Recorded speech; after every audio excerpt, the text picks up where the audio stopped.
বিসমিল্লাহির রহমানির রহিম। আসসালামু আলাইকুম।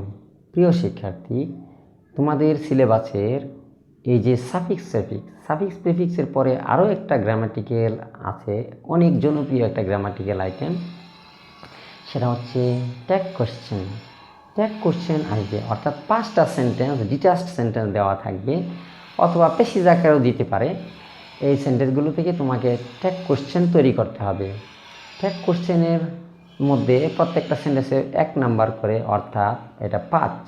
এটা পুরো সেন্টেন্স লিখতে হয় পরীক্ষার হলে, তাহলে প্রত্যেকটা সেন্টেন্সের জন্য তুমি 1 করে পাবে, টোটাল হচ্ছে 5।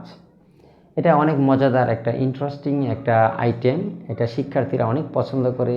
তুমি যদি নতুন শিক্ষার্থী হয়ে থাকো, প্রথমেই যদি পড়ো তাহলে তুমি একদম মন খারাপ করবে না। প্রথমে একটু কঠিন মনে হতে পারে, কিন্তু এটা একদম সহজ। কিছু নিয়মকানুন আমি আলোচনা করেছি অলরেডি, ভিডিও ডেসক্রিপশন বক্সে দেওয়া আছে ভিডিও, তোমরা এটা দেখতে পারো। এছাড়াও আমি এই চ্যানেলে আরও ভিডিও দেব, সেটা তোমরা দেখলে আরও পারবে। ঠিক আছে, থ্যাংক ইউ, আল্লাহ হাফেজ।